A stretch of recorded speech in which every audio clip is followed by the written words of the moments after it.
Hey everyone.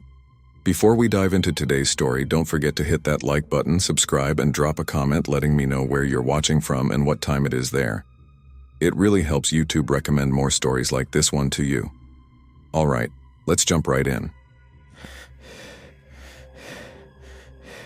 The first time I saw her was in the upstairs bathroom right after I finished scrubbing the tub. The mirror fogged up from the hot water, and I reached for a towel to wipe it clean. As I swiped a circle through the condensation, I saw something move in the reflection behind me, just for a second. I spun around. Nothing. Just the hallway. But I swear to God, I saw someone. She was standing behind me, close, too close. I work as a live-in housekeeper for an older couple who own this massive colonial-style home in Connecticut. Rich but not flashy. Very old money type. They travel a lot, which means I mostly have the house to myself. I don't usually get creeped out in big empty houses. I actually prefer the quiet. But something about this one has always felt watchful. It creaks in weird places. The floorboards upstairs groan when no one's walking. And sometimes I get this cold breeze that snakes past my neck, like someone just walked by me, even when every window is shut. But that mirror thing? That was new. And it didn't feel like one of those I'm just being paranoid moments. It felt wrong. That night I kept thinking about it. I tried to shake it off, told myself it was a trick of the light, maybe the angle of the mirror or a weird shadow from the hallway. But as I was brushing my teeth in the same bathroom, I caught myself checking the mirror over and over, like I was waiting for her to show up again. I laughed at myself, out loud even. "You're losing it," I said. Then I turned off the light and headed to bed. The hallway was pitch dark. I felt for the light switch, found it, flipped it on. Nothing, still dark. I clicked it a few more times. No light. The bulb had just been replaced a week ago. Then I felt it again, that cold trailing breeze against my bare arms, like someone had just brushed past me. I barely slept. My room is downstairs and I kept hearing faint creaks above. Me, the kind you'd expect if someone were pacing slowly back and forth, but the couple was away in Vermont for the weekend. No one else was supposed to be in the house. The next morning, I decided to check the mirror again, just to prove to myself there was nothing there. It looked normal at first. I leaned in to clean a small streak near the bottom, and that's when I saw it. A handprint, not mine. Too small, almost childlike. And pressed high up, near the top of the glass, like whoever left it was reaching downward. I froze. Just stared at it. Then I turned and looked behind me. Empty hallway. When I looked back, the handprint was gone. I told myself I needed a break. Some fresh air. I walked down the long gravel driveway toward the mailbox, phone in hand, thinking I might call my sister and talk it out. But I never made the call, because when I unlocked my phone and opened the camera, just to check my hair, honestly, I saw her again, in the reflection of the screen, behind me. Just a flash. Long, dark hair, pale skin, and her eyes were locked on mine. I whipped around so fast I almost dropped the phone. No one there.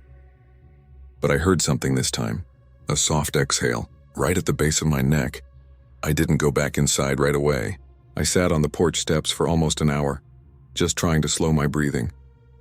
I kept telling myself it was sleep deprivation, that I'd been working too many late nights, that my brain was playing tricks on me. But when I finally went inside, I felt it again. The silence. That thick kind of silence, the kind that presses on your chest. Like the whole house is listening, watching. I started cleaning just to keep myself busy. Kitchen first, then the sunroom. When I finally made it upstairs again, I didn't want to go back into that bathroom, but I had to mop the floor. I opened the door slowly. Everything looked fine, but as I stepped in, I heard the quietest click, like a fingernail tapping glass. I froze, then slowly, I looked at the mirror. She was there, clear as day, standing behind me. But when I turned, there was no one. And when I looked back at the mirror, she was still there, still behind me. Only this time, she moved. Tilted her head, just a little, like she was studying me. I ran. I didn't go back upstairs for the rest of the day. I stayed in the laundry room with the door locked, trying to convince myself it was some kind of visual hallucination, that I was cracking under pressure or something, but hallucinations don't smile. And that's what she did. Right before I turned and bolted, she smiled. Not big, just a twitch at the corners of her mouth, but it was enough to gut me because it didn't look human. It looked practiced, forced, like she didn't quite understand how smiles were supposed to work. That night, I slept with the lights on. I even pushed a dresser in front of my bedroom door. But just before dawn, I woke up freezing. I reached for my blanket and realized it was halfway off the bed, longed like it had been pulled. Then I noticed something even worse, my mirror, the full-length one on the closet door. It had fogged over, and there was a message, written in the condensation. Just 3 words. "You see me." I didn't go to work the next day. I stayed in my room, half hoping, half dreading she would show up again. At least then I'd know I wasn't losing my mind. By the time the homeowners returned that evening, I was a wreck. I tried to explain what I'd seen. I thought maybe they'd believe me, or at least pretend to. But when I told them about the mirror, the handprint, the writing, they just looked at each other. Then Mr. Carrington said something I'll never forget. "We told the last girl not to clean that bathroom alone." I stared at him, trying to process what he'd just said. "The last girl?" I repeated. "What do you mean, the last girl?" Mrs. Carrington's lips pressed into a thin line. She wouldn't meet my eyes. Mr. Carrington cleared his throat. "It was an unfortunate situation. We don't usually talk about it." Something cold spread through my chest. "What happened to her?" He hesitated. "She quit suddenly. Claimed she saw someone in the mirror upstairs. We assumed she was..." He gestured vaguely. "Unstable." I just stood there, feeling my skin crawl. They said it so casually, like this was some kind of quirk of the house. But then Mrs. Carrington said softly, almost like she didn't mean to, "She didn't quit. She disappeared the same week she packed her things." That night, I couldn't stop replaying those words in my head.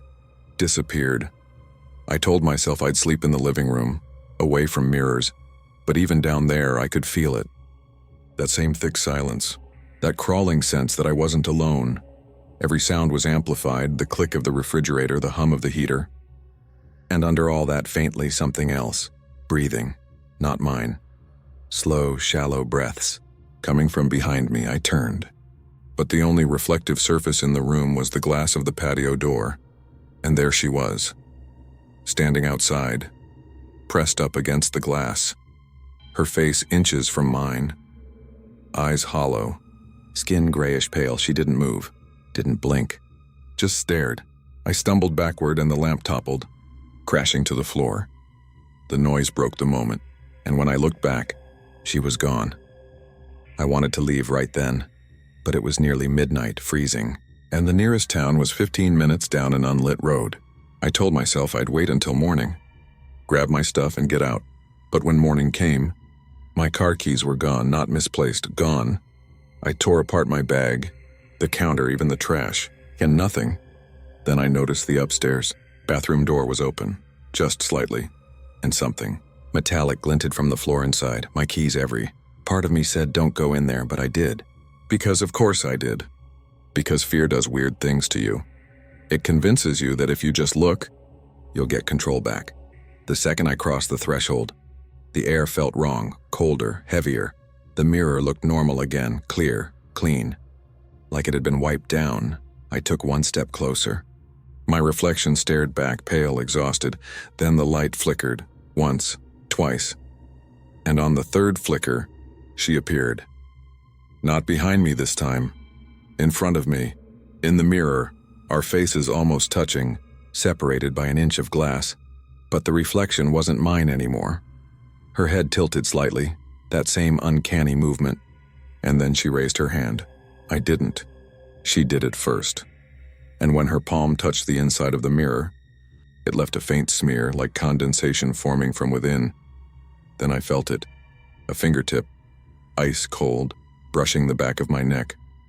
I screamed and stumbled back, slamming into the doorframe. The sound echoed through the house, but nothing moved. Nothing chased me.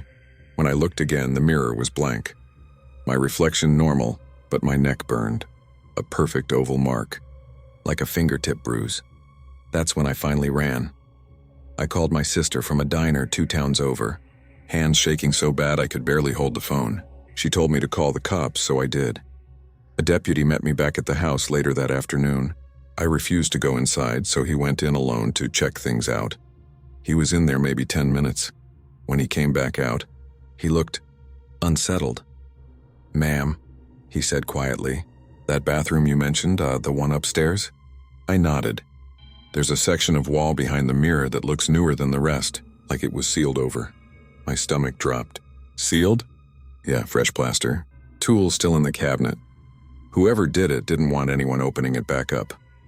That night, I booked a cheap motel and stayed awake watching infomercials with the volume low. Around 3 a.m., my phone buzzed. Unknown number, I almost ignored it until I saw what was attached. A photo. Blurry, dark. But I recognized the room instantly. The upstairs bathroom.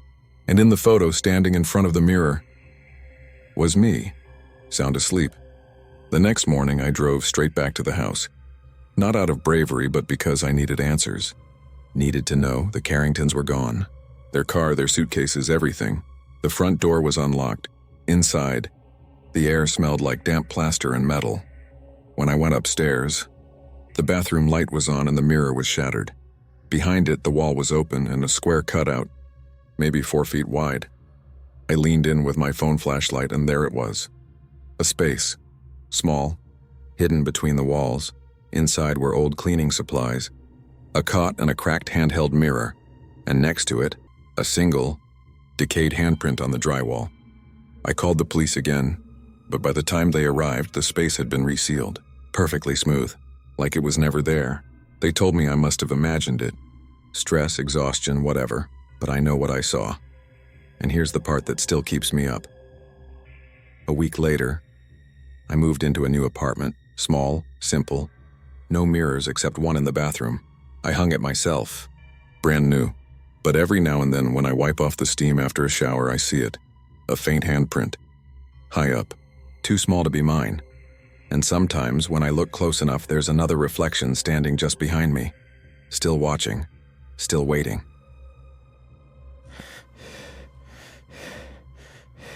The first time I stepped into room 308, I swear the air felt heavier than the hallway. Not hot. Not cold, just thick, like the kind of pressure that builds right before a thunderstorm, or when someone's staring at you from behind and you don't know it yet.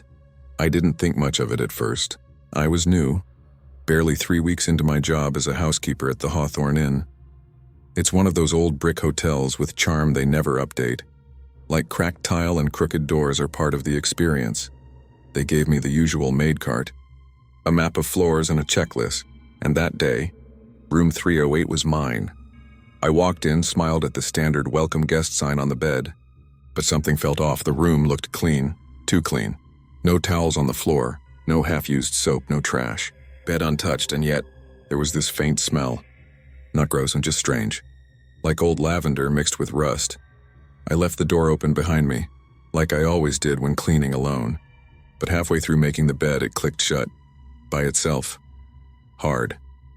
I froze. Checked the handle. Locked. I hadn't touched the knob. There was no draft. Still, I told myself it was nothing. An old door. A weird hinge. But when I opened it again and looked down the hallway, the other maids were gone. No carts. No footsteps. Just silence. Over the next few weeks, I noticed a pattern. Room 308 was always on my list, and it was always empty. Never had a guest. Never needed a full reset, but still, every morning, like clockwork, and it would be slightly messed up. The pillows were out of place. The bathroom floor damp like someone had just showered. The minibar door cracked open, and First, I thought maybe the night staff used it to nap or something, but when I asked the front desk, the girl raised an eyebrow and said, "No one stays in 308. Then she lowered her voice. "They're not supposed to." I didn't push her. I just nodded and moved on, but now I couldn't unsee it. Room 308 was different.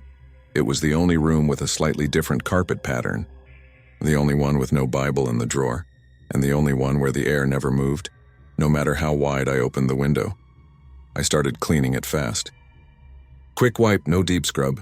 In and out in under 10 minutes until the day I found the note. It was under the mattress, just a scrap of paper. Handwritten, faded. 5 words. In slanted, almost childlike handwriting. He watches from the mirror. I dropped it. Literally dropped it like it burned. Because in that moment, I realized the room does have a mirror. Only one. Old. Long. Built into the closet door. And it faces the bed. The rest of my shift, I couldn't stop thinking about it. I even dreamed about it that night, except in the dream. I wasn't alone in the room. I was standing by the closet, staring into the mirror, and someone else, a man, I think, and was lying on the bed behind me. I couldn't see his face. Just a shadowy figure, but I could feel him watching me, not blinking. Not moving, just waiting. The next day, I asked Lisa, one of the older maids, if she ever cleaned room 308. She went quiet. Didn't answer right away. Then she said, "They shouldn't assign that room anymore." I asked her why. Her eyes flicked up to mine, serious. Because someone died in there. Apparently years ago, long before I worked there, a man checked into 308. Alone, no ID, no credit card. Paid cash, stayed one night. And when housekeeping came the next morning, they found him lying on the bed, dead, no wounds. No drugs, just gone. Like he went to sleep and never woke up. No one claimed the body. The cops took him away, and the room, it was deep cleaned and reopened. But the weird stuff started after, lights flickering. Calls to the front desk from 308, even when it was vacant. And then maids started complaining about the mirror. They said when you look into it for too long, you see someone lying behind you, breathing, watching, waiting for you to notice. Lisa never cleaned that room again. And now I couldn't stop thinking about it. The mirror, the man, the damn note. So I did the dumbest thing I've ever done in my life. I waited until my shift ended, and I went back to room 308, alone. I went back after hours. The night shift girl at the desk was busy texting, didn't even glance up when I walked past with a fake excuse about grabbing something I left.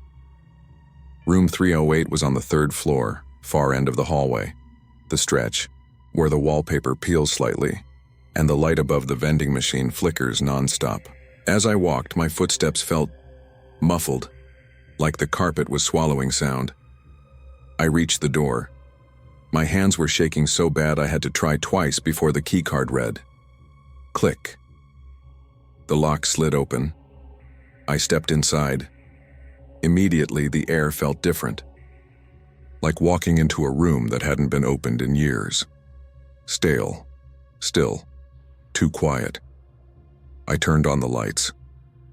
Everything looked normal, if you didn't know better. The bed was made. The minibar was shut. The window was locked. But I could feel it. That pressure again. That weird, invisible weight in the air, like I wasn't alone, like someone was standing just behind me, matching my breath. I walked to the closet. Opened the door. There it was. The mirror. It ran the full length of the closet, slightly warped from age. Framed in black wood, the kind of mirror that reflects a little too much. I stood in front of it and waited. At first, nothing. Just my reflection. Tired, pale, heart pounding so loud it almost drowned out the silence. But after maybe 10 seconds, the edges of the glass started to ripple. I blinked. Thought it was my eyes playing tricks. But the more I stared, the more I saw it.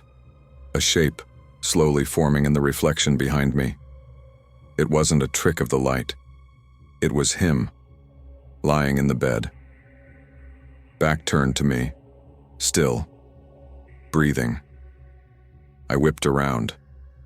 The bed was empty, then back to the mirror and he was still there, closer this time. Not lying down anymore. Sitting up. His face still turned away. I don't know why I didn't run. Maybe I froze. Maybe I thought if I blinked, he'd disappear. But instead, he moved, turned his head, just slightly, enough for me to see his face. His eyes were open but hollow, like 2 deep, sunken pits. His mouth hung slightly open, like he'd just finished whispering something. But I couldn't hear it. I just felt this awful sharp pressure in my ears, like the air itself was screaming. Then the lights flickered. Once, twice. And on the third flicker, he was gone from the mirror, and I wasn't alone anymore. I didn't have to turn around to know it. The air shifted, got icy, and I heard the bed springs creak like something just sat down, right behind me. I took one slow step toward the door, and it slammed shut in front of me, locked. The temperature dropped even more. My breath started to fog. I couldn't move, couldn't think. Then just behind my ear, I heard him breathe, a sharp inhale, like a gasp, and then a whisper, low and hoarse. "You see me now." I don't remember getting out. All I know is 1 minute I was frozen in that room, and the next I was sprinting down the stairs 3 at a time, not stopping until I hit the front lobby. I couldn't even speak when the night clerk saw me. She kept asking what happened, but I couldn't answer. Because how do you explain that something in a mirror tried to speak to you? Tried to stay with you? I quit the next morning. No notice. Just left my badge, uniform, and a written request never to assign room 308 to anyone. I didn't even go back to my apartment right away. I stayed with my cousin for a week, barely slept, jumped every time I passed a mirror. But the worst part? It followed me. The first time I saw him again was in a gas station bathroom, just a flicker in the mirror behind me, like a shadow ducking out of frame. Then in the side window of a subway car. Then in my phone screen when it went black between apps. Always just a second. Always behind me, and sometimes, not always, but sometimes, I wake up to find my bedroom door open. Not all the way, just a crack. Enough for a shadow to stand in. Enough for someone to watch. I haven't looked in a mirror in 4 days. I brush my teeth blind. I do my makeup from memory, because I know if I look, really look, he'll be there waiting, watching, just like in room 308. When I first moved into the house, I thought I'd lucked out. The job came with free room and board, decent pay, and the family was nice. A little distant, sure, but polite. They lived in one of those big modern homes with floor-to-ceiling windows, polished concrete floors, and enough rooms to get lost in. I cleaned, organized, cooked sometimes. It was mostly quiet, but it didn't stay quiet for long. About 2 weeks in, I started noticing little red lights, not on electronics, in the vents. The first one was in the laundry room. I bent down to wipe under the utility sink and caught a blink of something. Faint, like a reflection. I looked closer. Tucked inside the vent, behind the grate, was a tiny black circle with a red dot in the middle, a lens, a camera lens. I didn't freak out right away. I told myself it could be part of a security system. Some rich people install weird stuff for peace of mind. But then I started looking. There was one in the kitchen, one in the hallway by the guest rooms, and one dead center in the air vent in my bedroom ceiling. That's when it hit me. They weren't just security cameras, they were watching me. I waited until I was sure no one was home, the parents were out, the kids at school, and I grabbed a step stool from the garage. I climbed up and unscrewed the grate from the vent. Inside was a tiny camera, wired into the duct. No visible brand. But it was on. The red light blinked steadily. Filming. I didn't know what to do. I stood there holding the grate in one hand, camera blinking above me, heart pounding like a drum in my chest. Was this legal? Was this normal? Did they tell me about this in the contract? I couldn't remember. I just remembered the line that said, "Private quarters included.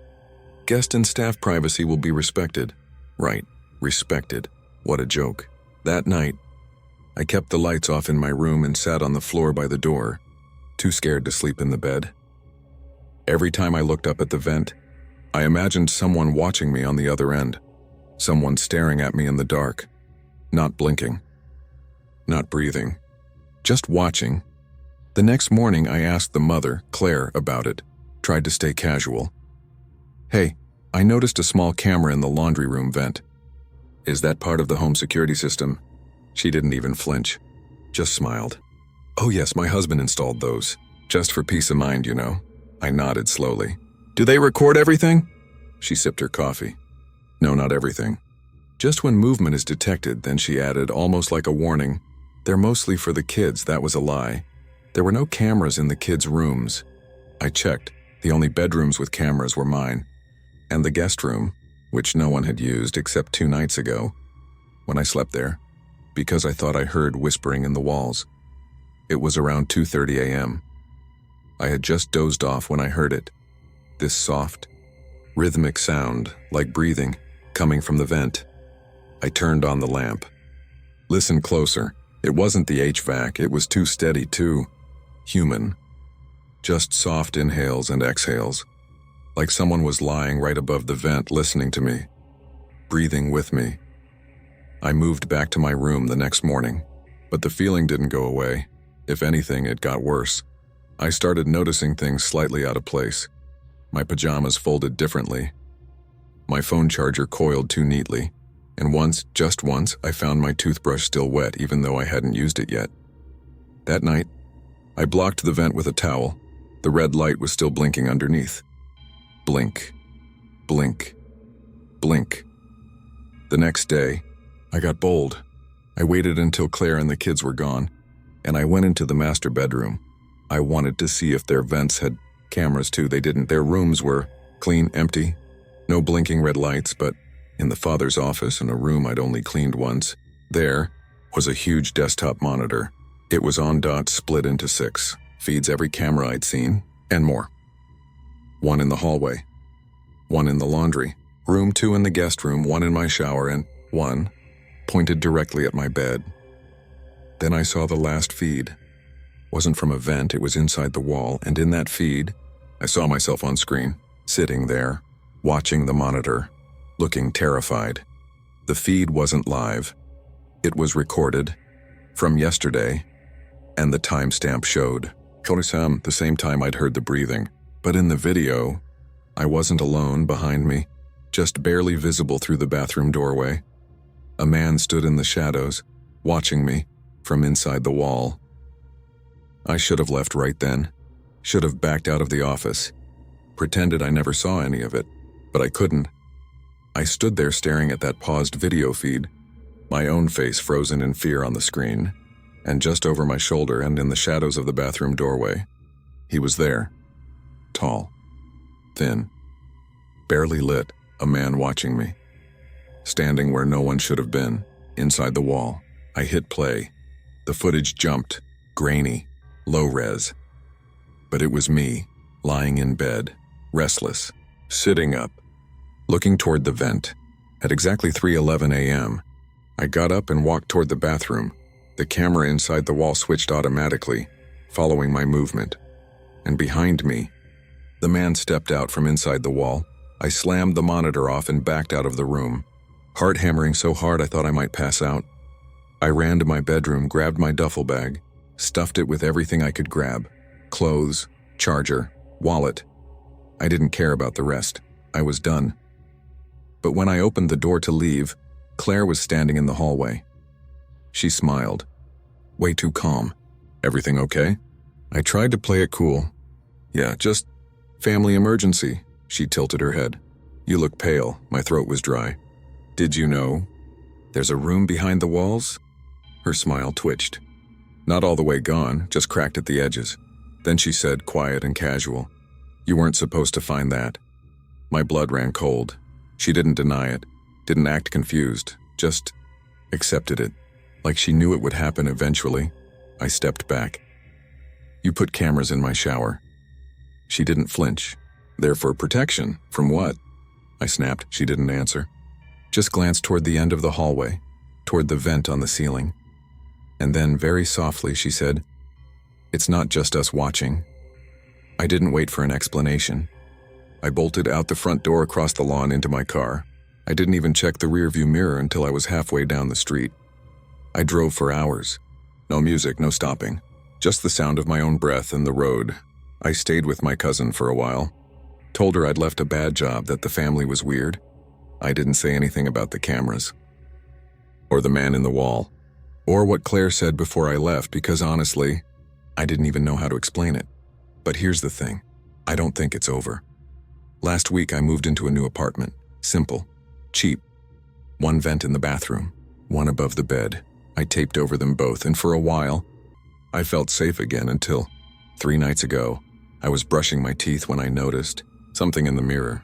A blinking red light, just for a second, reflected from the ceiling. I climbed up and checked the vent. The tape was peeled back just a little, and inside, something had been wired in. I yanked it out, heart racing. It wasn't a normal camera. It didn't even have a brand, but it was warm, like it had been running. I took it outside, threw it in the dumpster, thought I was done. But the next morning, when I checked the vent again, there was a new one, wired in, clean, blinking red. Now every night, I hear it again, the same soft breathing in the walls, the same cold draft over my skin. And sometimes, if I close my eyes, I swear I hear someone whisper from the vent. "You brought me with you." I haven't told anyone because I know what they'll say, that I'm paranoid, that I'm imagining things, that no one lives inside walls. But here's what I know. Someone watched me, someone still is, and now, no matter where I go, there's always a camera in the vent. I don't scare easy. I've worked in enough houses to know the difference between creepy and dangerous. Weird stains, no big deal. Late night footsteps in an empty hallway. Usually just pipes or someone drunk, but the doll was different. The first time I saw it, it was sitting on top of the dryer. Porcelain face, maybe 12 inches tall, dressed like it was from the 1920s. Cracked lips, tiny lace dress, glassy eyes that stared a little too straight. I assumed it belonged to the daughter of the house, some family heirloom or old toy. I left it where it was. Didn't think much of it. But the next morning, it was in the washing machine. Not like someone set it in gently, like it had been put through a cycle. Its dress was soaked. One of its shoes was missing. Its head was tilted at a weird angle, neck half snapped. I brought it upstairs and asked the mom gently, "Hey, just a heads up. I found this in the washer. Thought maybe it got in there by accident." She looked at it, frowned, and said, "I've never seen that before. That should have been a red flag." But she had 3 kids under 10, and I figured maybe they snuck it in from a garage sale or something, so I set it on the laundry shelf and moved on. But the next day, it was back, inside the dryer, spinning. I nearly jumped when I opened the door and saw it staring out at me, pupils wide, face still wet. This time I was sure it was a prank. I asked the kids. They denied it, wide-eyed. The mom swore again she didn't recognize it. I held it up. "Then how is it getting back in the machines?" No one answered. That night I stayed late. I waited until the kids were in bed, the parents watching TV. Then I crept down to the laundry room and placed the doll on the floor, far corner. Next to the detergent bins, I shut the lights, locked the door, and went home. The next morning, I came in early, unlocked the laundry room, and there it was, sitting inside the washing machine again. Dry this time, completely untouched, like it had been placed there, centered perfectly, facing forward. Its eyes were open wider than I remembered, almost excited. That's when I started dreaming about it. I'd wake up at 2 or 3 a.m. in a cold sweat, certain I heard something move in my closet. In the dream, the doll would be at the foot of my bed, just sitting there. But every time I blinked, it would be closer, until the last time. It whispered. I don't know what it said, but I felt the breath, like it leaned in and exhaled right against my cheek. One afternoon, I decided I'd had enough. I put it in a trash bag, tied it tight, took it out to the bins behind the garage, slammed the lid, went inside. 20 minutes later, I walked past the laundry room and the door was open, light on, and the doll was back, sitting on top of the washer, clean, perfect, and smiling. I swear to you, it wasn't smiling before, but now the lips were curled just slightly at the edges. Not cute, not innocent, more like it knew. Like it had been waiting for me to throw it away. I didn't say anything to the family after that. What could I say? Your haunted doll is playing mind games with me? No, so instead I started avoiding the laundry room, skipped it entirely, until one day the mom pulled me aside. "Hey," she said, "I don't want to freak you out, "But have you been moving the doll around?" I froze. "No." She glanced toward the hallway, because the kids say they found it in the bathtub this morning. That night, I couldn't sleep. I kept thinking about its little hands, the way it always ended up somewhere wet. The washer, the dryer, the tub, like it was drawn to water, or maybe trying to tell me where it had been or how it died. The next day, I did something I shouldn't have. I took the doll home just for one night, just to prove to myself it wasn't real, that it couldn't follow me, that it was just porcelain and glass and lace. Not whatever I was starting to believe. That night I left it on my kitchen table, face down, just in case. But when I woke up the next morning, it was in the sink, submerged, face up, smiling. I don't know how long I stared at it in the sink. It wasn't just there. It was placed, perfectly centered, face up, eyes wide open like it hadn't blinked all night. The water around it was still, crystal clear, and its tiny porcelain smile looked wider now, like it was pleased. I didn't touch it. I couldn't. I just backed out of the kitchen, grabbed my bag, and left. I told myself I'd throw it out later. Smash it, maybe. Burn it. But for now I had work. The second I walked back into the house, the mom was waiting for me in the hallway. "Did you take the doll home?" she asked. My heart thudded in my throat. Yeah, just for a night." "Why?" She looked pale, eyes bloodshot. We couldn't sleep. My husband kept hearing something move in the vents. The baby monitor picked up whispering. "And this morning," she stopped. "What?" I asked. Her voice dropped. "It was in our bed. I felt sick." "That's not possible," I said. "It was at my apartment. I left it in the sink." She held up her phone, a picture, the doll. On her pillow, face turned directly toward the camera, and in the blurry corner of the frame, me standing in the hallway. But I wasn't there. I wasn't there. That was the last straw. I left work early, drove straight home and stormed into my kitchen. The sink was empty, completely dry, like nothing had ever been there. No doll. No water. Nothing. I tore the apartment apart, checked every drawer, every closet, under the bed, even the freezer. Nothing. But when I turned back toward the hallway, it was sitting at the end of it, still, quiet, facing me, like it had been there the whole time. I grabbed it, wrapped it in 3 plastic bags, drove 15 minutes out of town to an old scrapyard. I didn't just throw it in the bin this time. I buried it, right there, behind a pile of rusted junk, 6 feet deep under gravel and grease and God knows what else.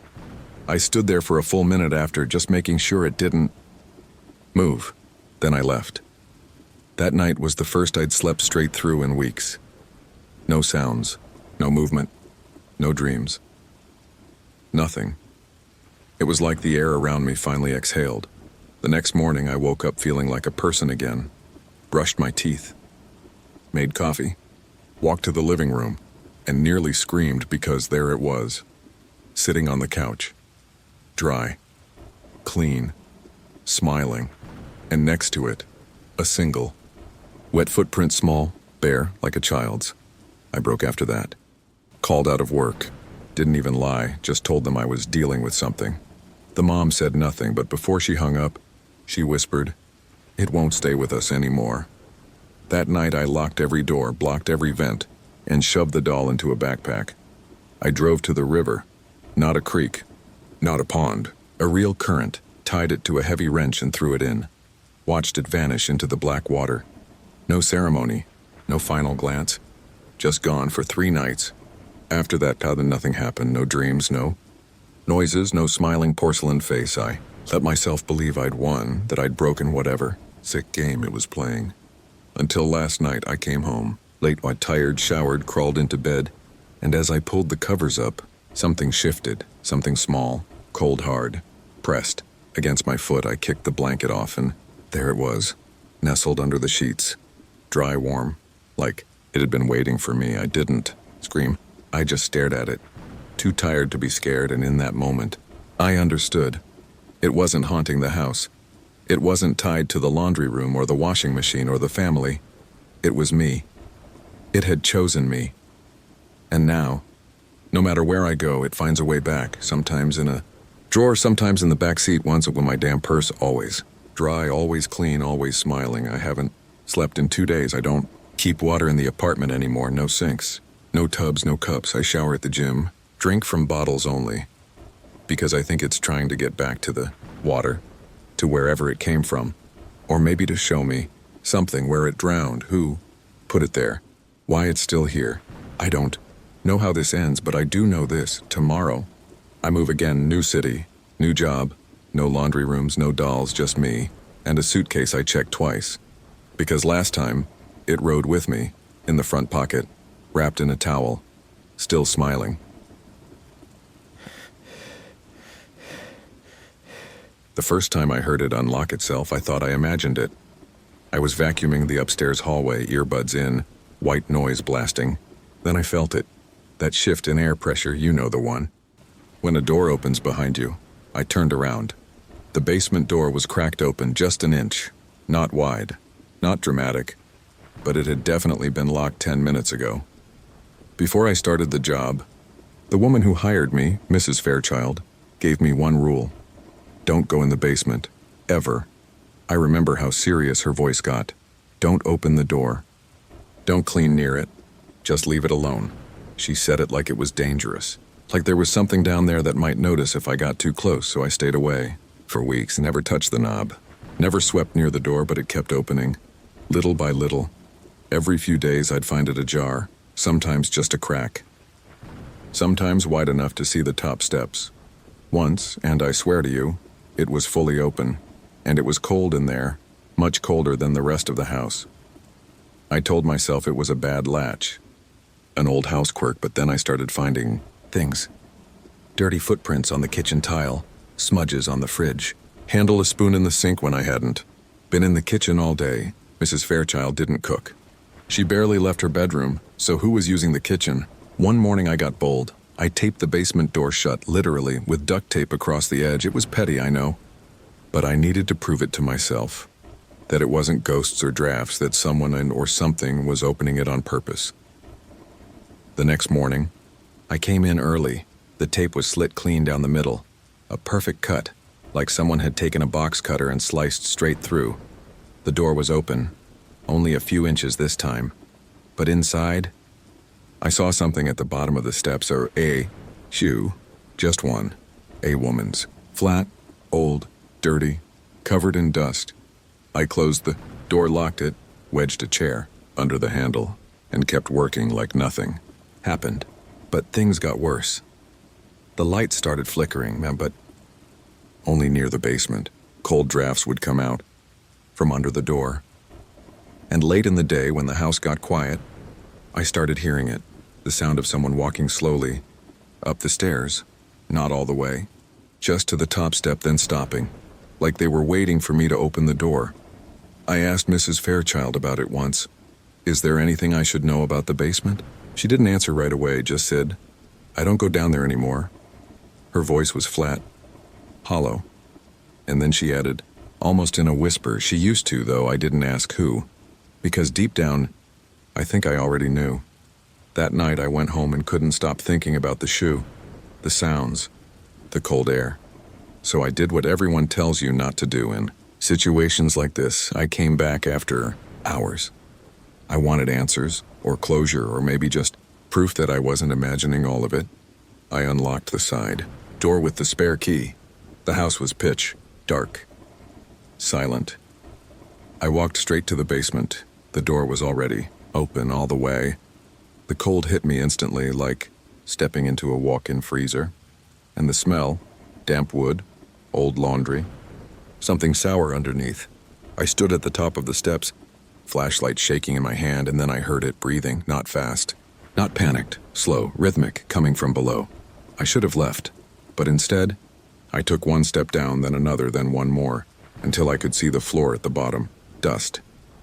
Cracked cement, and in the far corner, a figure kneeling, facing the wall, not moving, just there. I didn't speak. I didn't breathe. I raised the flashlight higher and saw her face, pale, hair matted. Eyes wide open, she was smiling, and her lips moved just enough to whisper, I've been waiting for you. I don't know how long I stood there, halfway down the steps, frozen, flashlight shaking. She didn't move, didn't blink, just stayed in that corner. knees on the floor, body perfectly still. Except her mouth, still smiling, still whispering, "I've been waiting for you." I turned to run. Foot slipped, hit the bottom step hard and dropped the flashlight. It spun across the floor, landed facing the wall. I scrambled after it, and when I turned it back toward the corner, she was gone. No footsteps, no sound, just the faint echo of movement, like a dress brushing the floor. My lungs felt tight, like the air was thinner down here, like something didn't want me to breathe. I scanned the room. The walls were covered in shelves stacked with old boxes, jars, yellowed newspapers. But in one corner, the one she'd been crouched in, there was a wooden hatch, almost hidden beneath a rolled-up rug. I don't know why I did it. Curiosity, fear, a stupid, desperate need to understand. I pulled the rug back, opened the hatch. The smell hit first. Rotting fabric, wet dirt. Then the light caught it. A dress, old-fashioned, white lace, stained with time and bones, small, curled. In a fetal position, a woman's skeleton still. Wearing a single shoe, I stumbled back so fast I nearly tripped again. Because I recognized the dress, I'd seen it before on her, the thing kneeling, in the corner, the one that smiled at me. I ran up the stairs, 2 at a time, slamming into the door at the top, but it wouldn't open. The lock turned. The handle moved, but something on the other side held it shut, and behind me, I heard it, the stairs creaking. One, then another, something coming up. I turned just in time to see a shadow rounding the bottom step, thin arms, bare feet, wet hair clinging to a pale face. Still smiling. I screamed, kicked the door, slammed my shoulder into it again and again until, finally, it gave. I fell forward into the hallway, scrambled to my feet, and slammed the door shut, locked it, pushed the hall table in front of it. Didn't breathe until the silence returned. That was 3 days ago. I quit the next morning. Told Mrs. Fairchild I was sorry. But I couldn't keep working in the house. She didn't ask why. Didn't even look surprised, just nodded and said, "She knows you opened the hatch." That night, I slept at a friend's place. No basement, no old doors. Just flat floors and cheap carpet and a single hallway light I left on all night. But around 3:30 a.m., I woke up gasping, not from a nightmare, one from the cold. The same thick, dead cold from the basement, and in the darkness of the guest room, I heard the quietest sound, click, like a latch, like a door unlocking. I turned toward the closet. It was open. Only a few inches, just like before. And from inside, a whisper. "I've been waiting for you. I don't live anywhere with basements now. I double-check every lock, every door. I don't store rugs. I don't open hatches, but it doesn't matter, because sometimes I wake up and they're already open, and the cold has already come in." The basement. Tor never wanted to stay locked, because it wasn't the door trying to get out, it was her, and now she's not stuck down there anymore. She follows me. The first time I heard it, I thought the baby was just babbling in her sleep. You know how they do that? Little coos and nonsense sounds, like they're dreaming of floating or something. It was around 1:12 a.m. I remember because I checked the clock when the monitor crackled on. But as I sat up in bed and really listened, I realized something was off. It wasn't just babbling, it was singing, a soft, slow lullaby, humming, and then my own voice. I froze. The words coming through the baby monitor were ones I knew by heart, because I'd sung them. Earlier that night, "Go to sleep, little light. Moon will guard you through the night." Except I wasn't singing now. I was lying in bed, frozen, mouth shut, pulse racing. But there it was. My voice, still singing. I got up, heart hammering, and crept to the nursery. The door was closed, lights off, everything still. I opened it slowly, not wanting to wake the baby. But she was already awake, wide-eyed, not crying, just staring, up at the ceiling. The room was quiet now. The monitor in my hand was silent, no music, no humming, no me. But I knew what I'd heard. The next morning, I checked the monitor settings. There was no playback function, no memory. It wasn't the kind that records just a live feed. sound only. So how the hell had it replayed my voice hours later? I didn't mention it to the parents. They were already distant, the kind of people who smile with their teeth but never their eyes. They loved their daughter, I think, but only in a schedule and nanny kind of way. They left early, came home late, and barely looked in the nursery anymore. 2 nights later, it happened again. Same time, same static crackle. Then my voice. Clear as day. Moon will guard you through the night. But this time, after the lullaby ended, something else followed. A second voice, whispering, low, raspy, female. I couldn't make out the words at first, just the rhythm, like she was repeating something over and over. Eventually, I caught it. She sees me now. She sees me now. She sees me now. I didn't go to the nursery right away. I just sat there, monitor gripped in my hand, blood roaring in my ears, then, click, the feed cut. Silence. I ran to the nursery. Baby was asleep. Still. But now. The closet door was open, just slightly, and the room was freezing. I shut the closet. Checked the whole room, stood there whispering, "It's okay. It's okay." Like the baby could hear me, or like I needed to hear it myself. Then I backed out, leaving the door cracked, so I could hear if anything changed. The next day, I left my phone recording inside the nursery, tucked into the bookshelf, not the monitor. My phone.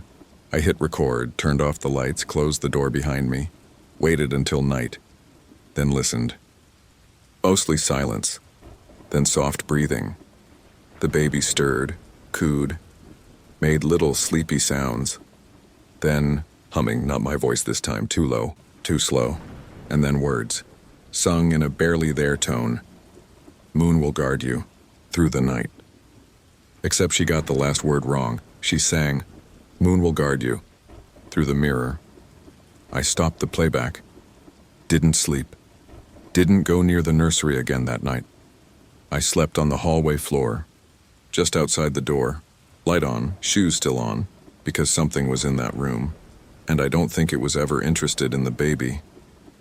The next day I told myself I was overreacting, that maybe I was just hearing things, that I'd messed up the recording somehow, that I was letting the dark mess with my head. But that night, I didn't go near the nursery. I didn't have to, because the voice came through the monitor again, and this time, it wasn't a lullaby. It started with static, soft at first, then louder, until it sounded like a storm was building inside the speaker. Then a voice, clear, female. Not mine, not even close. She said, "She's not yours." She was mine first. I sat straight up in bed, eyes locked on the monitor. The air around me suddenly felt too still, too silent, like everything in the house had stopped moving to listen. I got up and went to the nursery slowly, quietly, half of me expecting to see someone standing in the crib, but the baby was asleep, peaceful. The mobile above her head spun slowly, no wind, no fan, just spinning.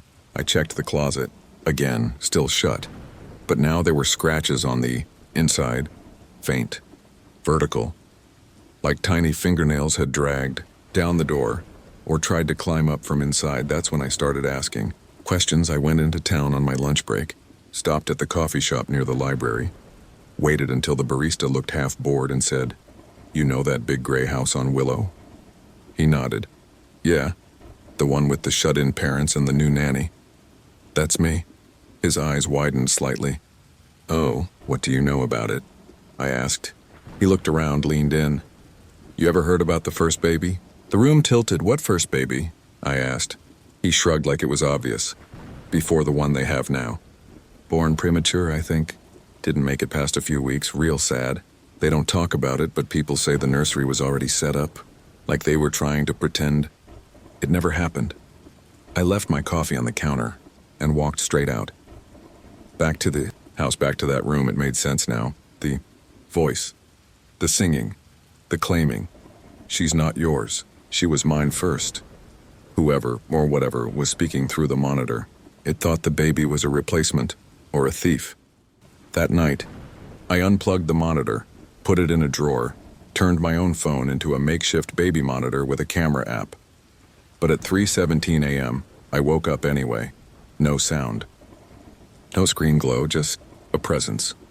The kind of thick pressure in the air that tells you you're not alone. I walked to the nursery. Pushed.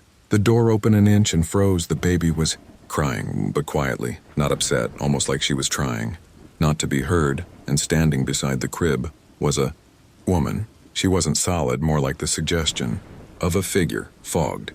Like glass left out in winter. Long hair, tilted head, one hand hovering just above the baby's face, not touching, just reaching and humming. I flipped the light on. Gone. Baby screamed now. Full panic. I grabbed her, held her close, whispered that it was okay. But I knew I was lying. Because it wasn't. The next morning, I told the parents everything. What I heard, what I saw, what the barista told me. They didn't yell, didn't deny it, just looked at each other. Then the floor. Finally the mom, voice cracking out, said, "We didn't even know the monitor worked anymore." I left that day, not because they asked, but because I knew staying meant risking that baby. That, whatever had latched onto the nursery, wasn't done. And I couldn't protect her from something that lived in the static. That was 6 months ago. I moved, found another job, different town, different family, no baby monitor, but sometimes, when I'm almost asleep, I hear it, a tiny bit of static, a lullaby twisted just slightly wrong, and just once, my own voice humming, "Moon will guard you," through the mirror. It was supposed to be an easy gig, a 1-week job, cleaning and restocking a remote vacation rental before the next guests arrived. The house was gorgeous, tucked deep in the mountains, miles from town, the kind of place people book for peace and silence. Big windows, lots of wood and stone, huge fireplace, no neighbors, no cell service, just me, a list of chores, and a lockbox key. The agency told me no one had stayed there in over a month. The last guest checked out early after a snowstorm. "House is empty," they said. "Just prep it for the next family." Cool, no problem, except the house didn't feel empty. The first weird thing happened on day 1. I was unloading supplies into the kitchen when I noticed something odd. The coffee pot was still warm. Not hot. Not fresh. But warm, like someone had used it maybe an hour before. I opened the trash under the sink. There was a used filter. Still wet, but the trash bag was brand new. I checked the checkout sheet again. The last guest left 3 weeks ago. No, one was supposed to be here. I brushed it off. Figured maybe someone from the agency had swung by before me. But the more I looked, the more it felt off. There were wet towels in the hamper, toothbrushes in the upstairs bathroom, a sippy cup on the coffee table. By day 2, I was sure someone had been here recently, maybe still was. But the house was locked every night. I set alarms. Propped a broom against the door. Nothing ever moved. Then one morning, I found footprints. Small ones. Bare. In the hallway outside the guest bedrooms. They led from the rug near the stairs to the end of the hallway. And stopped. No prints back, no smudges on the wall, just stopped. Like the person disappeared right into the air. That night, I slept with the lights on, not that it helped. Around 3 a.m., I heard footsteps upstairs, soft, uneven, like a child walking slowly, dragging their feet. I lay there frozen, heart racing, listening as they moved across the floor above me, then stopped, right above my room. I didn't sleep the rest of the night. When the sun came up, I grabbed the agency binder and looked for anything I'd missed, tucked into the very back, almost like someone tried to hide it. Was a faded incident report, handwritten short. Guest complained of hearing movement upstairs. Staff checked, no intruders found. Baby monitor reportedly picked up voices after midnight. Guest left early. There hadn't been a baby monitor when I arrived. But that afternoon, while dusting one of the closets, I found one, old, plug-in, already on, no camera, just audio, and static, lots of it, until around 2:46 p.m. when I heard it, a giggle. Then, shh, Mommy's sleeping. I dropped it hard, didn't even unplug it, just slammed. The closet shut and backed away, because I knew that voice. It wasn't one of the guests. It wasn't a child, it was a woman, but the tone, high-pitched, sugary. She was pretending to be a child. That night, I locked every door and window, closed all the curtains, tried to sleep. But something kept scratching at the wall behind the bed, faint, rhythmic, like fingernails dragging slowly across wood. The next morning, the fridge was open, the sippy cup was full again, and on the kitchen counter, a note, handwritten, in blue crayon. "Thank you for taking care of the house. Miss." I didn't stay another night. I packed up, locked the place down, and drove until my hands stopped shaking. Called the agency. Told them I quit. Didn't explain why, didn't need to, because I think they already knew. That night I checked into a cheap roadside motel. No charm. No woods. No silence. Perfect. But when I turned on the bedside lamp, there was something written on the mirror in blue crayon. "Can we come too?" The writing on the motel mirror was gone by the time I got back from the front desk. I'd gone to ask if someone had come in while I was out. The receptionist looked at me like I was crazy. "No one's been in or out," she said. "You were the last check-in." I asked if they had cameras in the hallway. She gave me a tight smile. "Not since the fire." I tried to sleep with the lights on again. Tried playing music on my phone to drown out the silence. But I still heard, at just past 3 a.m., that faint giggle coming from behind the vent near the way. TV followed by a whisper. "You locked the door, but not us." I left the motel at dawn. I didn't even pack, just grabbed my wallet and my phone and drove and kept driving for hours. Didn't stop until I saw people, crowds, bright stores, traffic, something that felt normal, safe. Eventually, I got a new job cleaning offices, downtown, fluorescent. Lights, keycards, cameras, no vacation homes, no silence, no woods. It helped. For a while, but the feeling didn't go away, that sense of being watched. That static buzz at the edge of silence. That whisper behind the hum of lights followed me. One night after a long shift, I got home to my apartment and found the door slightly open. I never leave it like that. I stepped inside, slowly. Nothing looked touched, except the hallway mirror. It was fogged, and written in the condensation, in messy blue crayon, "We missed you." I threw the mirror out that night, smashed it in the dumpster with a hammer. Told myself I was done, that they were gone, that whatever followed me was just stress, just a ghost of a memory. Until a few weeks later, when I got a package, no return address, just my name on a white label, scrawled in blue marker. I opened it. Inside was a sippy cup, identical to the one from the vacation house. Still full, still cold, and taped to the side. A note, "You're part of the family now." I called the agency, the one that sent me to the house. I told them I needed answers. The woman on the phone was quiet for a long time.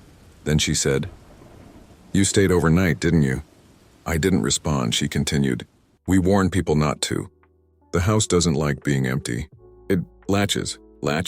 I whispered. "To people," she said. "Caretakers, cleaners, anyone who gets too close. You gave it what it wanted." "And what's that?" I asked. Her voice lowered. "Attention." I hung up, burned the note, threw out the cup, moved again. New apartment, new job, no mirrors, no baby monitors, but every so often, I wake up to static in my ears or find small, wet footprints on the kitchen floor, or hear a woman's voice, soft and sing-song, humming from inside the vents. The family may not be there anymore, but they were, and I don't think they ever left. And now, I don't think they ever will. The rules were handwritten, not typed, not emailed. Left for me on the marble kitchen counter, folded neatly in half with my name in cursive, for Harper. Inside were 7 rules, written in black ink. Perfect script. They read, "House rules. Do not open the 3rd drawer in the master bedroom. Do not speak to the man in the hallway. Never look into the upstairs mirror after midnight. Leave the porch light on, no matter what. If you hear tapping on the glass, ignore it. Do not answer the landline after 2 a.m. If you wake up and the house is silent, completely silent, leave immediately." I laughed when I read it, not because it was funny, because it was so specific. I figured it was some old eccentric tradition the homeowners like to keep alive. I'd seen weirder. Rich people love quirks. The couple that hired me were older, well-dressed, and unsettlingly polite. They explained I'd be house-sitting and cleaning while they took a 2-week cruise. No pets, no kids, just the 2-story house, the gardens, and the list. "Stick to the rules," Mr. Albridge said with a smile. Mrs. Albridge added, "We mean that." I stayed the first night with 0 problems. House was clean. Wi-Fi worked. Bed was huge. The mirror in the upstairs hallway was covered with a heavy velvet cloth. The landline was dusty. There was no 3rd drawer in the master dresser. Just 2, easy enough, but then came the second night. Around 1:30 a.m., I got up to pee and passed the hallway, and I swear to God, there was a man standing at the end of it, perfectly still, silhouetted in the dark. Not facing me, just standing there. I froze, didn't move. Didn't speak, and neither did he. Just stood there like a shadow that didn't belong. After maybe 20 seconds, I backed into my room and shut the door, locked it, heart in my throat. Didn't sleep, didn't hear footsteps. By morning, the hallway was empty. I checked the list. Rule number 2, do not speak to the man in the hallway. It didn't say I couldn't see him, just not to speak. The next night, the mirror caught my attention, still covered, but something about the way the cloth hung looked different, lumpier, like there was something behind it. I ignored it. Made tea, watched reruns on my laptop, went to bed, just past midnight. I heard something tap soft from the upstairs hallway. I opened the door and stepped out. The cloth was on the floor. The mirror was uncovered, and in it, I saw myself and someone behind me. Turned around and nothing there. Looked back at the mirror, no one there either, but my reflection was wrong. It blinked too late. A second after I did. Mouth curled in a small smile I didn't feel, like it knew. Something I didn't. Rule number 3, never. Look into the upstairs mirror after midnight. I threw the cloth back over it, nailed it to the wall. Literally, I told myself to take the rules more seriously, but it only got worse. Night 4. I forgot the porch light. It was raining. I was tired. I skipped it. At 3 a.m., I heard footsteps on the porch, slow, wet, heavy. Someone circling the house, once, twice, then silence, until the tapping started at every window, not banging, tapping like long fingernails or tiny bones. I turned on every light, didn't dare pull back a curtain. By sunrise, the front doormat was soaked, mud tracked in small spirals, but I never saw who or what had been there. I turned the porch light on after that, even during the day. But the worst night was still coming. When the landline rang at 2:11 a.m., sharp, loud, like it knew I was awake, I stared at it from across the room. Ring, ring, ring, then silence, and then my cell phone lit up. Unknown caller, no number, just a photo of me taken from behind, standing in front of the upstairs mirror. Only I hadn't gone near it since that night. After the call, I ripped the landline out of the wall, didn't even hesitate. The cord snapped. The phone clattered to the floor, and for a second, the silence felt like relief. But then my cell buzzed again. No call this time, just a message, no sender. No preview. Just a notification that said, "You broke the rules." I didn't sleep, didn't sit down, I just stood in the center of the kitchen. Lights blazing, door locked, all the rules. Running on repeat in my head. I'd broken 3, didn't keep the porch light on. Looked into the mirror after midnight, and now, the landline. 3 out of 7, and I was still here, still inside their house. Around 4 a.m., the power cut out, everything, lights, fridge, even my phone charger, dead in an instant. The air turned heavy, like the walls were leaning in, and upstairs, I heard the softest click, a door unlatching. I didn't want to know which one, didn't want to see, but I couldn't stop myself. I climbed the stairs, every step creaking like it was warning me. When I reached the top, the master bedroom door was wide open. I'd avoided it all week. The room gave me the creeps even when it was locked. Too cold, too still, but now, the door gaped like a mouth, waiting. I stepped inside. The room smelled faintly like perfume and dust, the kind of scent you can't place but recognize. The dresser had 3 drawers now. I don't know how. I swear there were only 2 when I arrived, but now there were 3, and the third, the bottom one, and was cracked open an inch, just enough for a pale slip of paper to stick out. I pulled it, 1. Word was written in block letters, smeared and angry. Liar. I slammed the drawer shut, ran out of the room, and there he was, at the end of the hallway. The man, still not moving, still not looking at me. But now he was closer. No more shadow, I could see him. Skin too smooth, lips too thin, eyes that didn't reflect anything, just black, flat, hungry. I backed up fast, breathing hard, eyes never leaving his shape. But the floor behind me felt soaked. I looked down. Water, pooling from under the upstairs mirror. It had come uncovered again. But this time, the cloth was gone, and the glass, it didn't show my reflection. It showed the hallway, empty, except for me, standing alone. But when I turned around, the hallway was empty. No man, no water, just silence. A kind of pure silence. No hum. No creaks, just nothing. Rule number 7. If you wake up and the house is silent, completely silent, leave immediately. I bolted. Didn't pack, didn't grab anything. I ran down the stairs, yanked the door open, and he was there. Standing on the porch, blocking the path. His mouth opened just enough to whisper, "We asked nicely." That's the last thing I remember before blacking out. I woke up in a hospital room.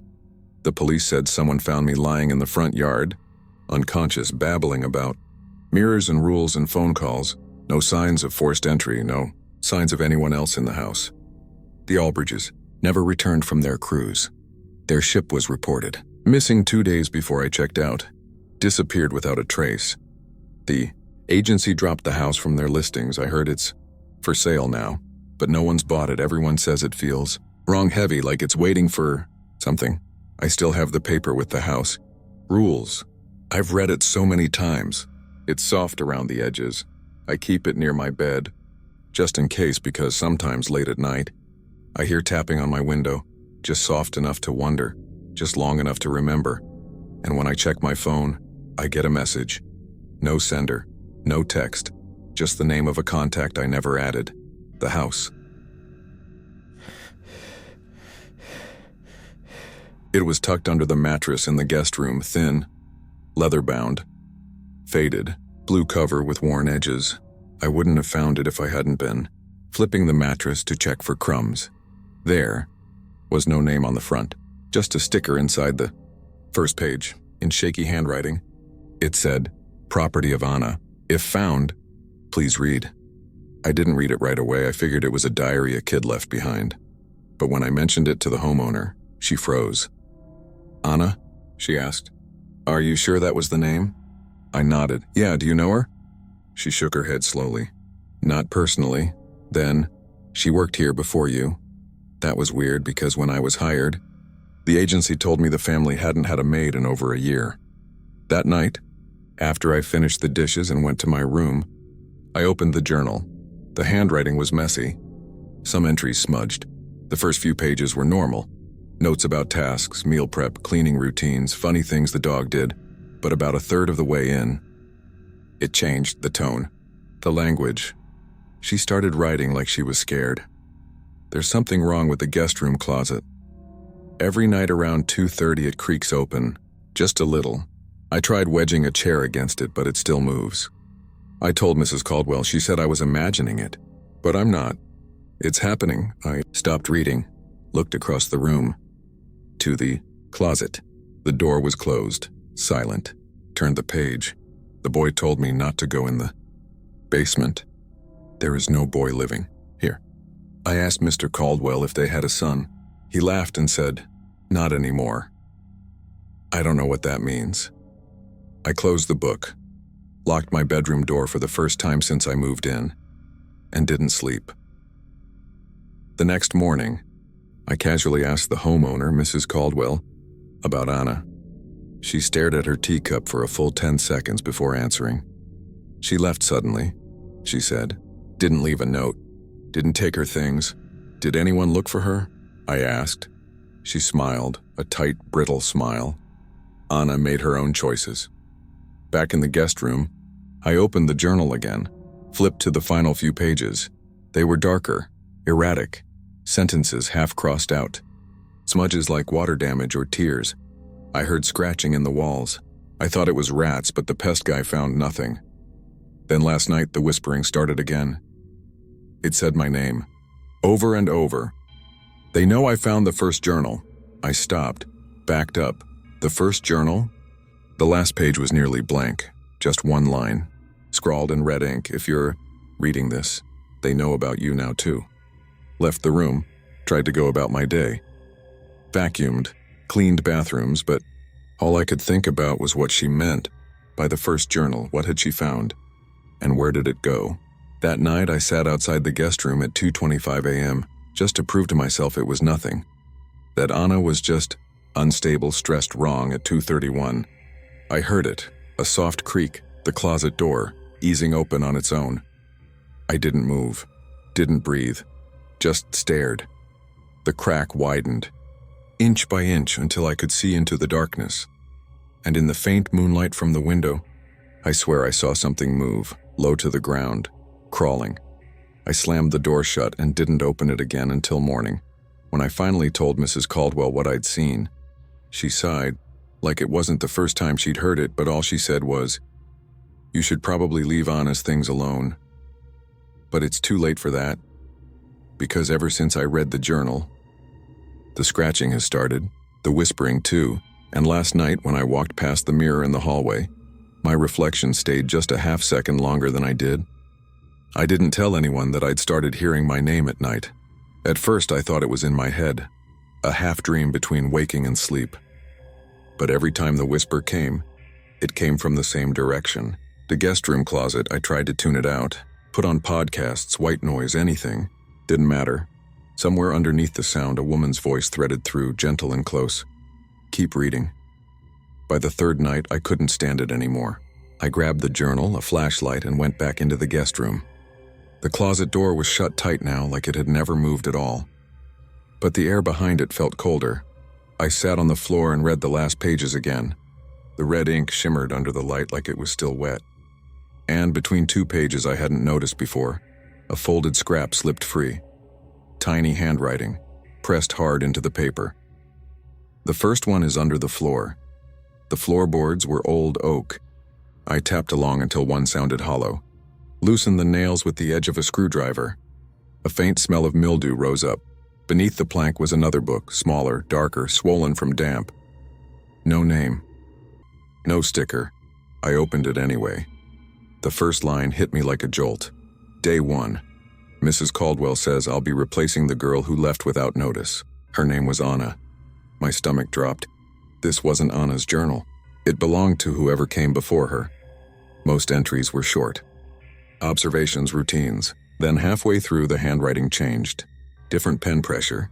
Uneven letters. There's someone in the walls. When I press my ear to the plaster, I can hear breathing. The Caldwells pretend they don't hear it. They tell me to keep cleaning. Another line, barely legible. "If you find this, you're next." The whisper came again, right against my ear. Now there's a third. I dropped the book, flashlight tumbling. It flickered out when it hit the floor. Darkness swallowed the room. Something brushed my sleeve. Soft, like fingers made of dust. I stumbled backward, found the door handle, slammed it, and didn't open that closet again. The next morning, the Caldwells acted normal. Mr. Caldwell reading the paper, Mrs. Caldwell stirring her tea. But when I set the tray down, I noticed her hand shaking.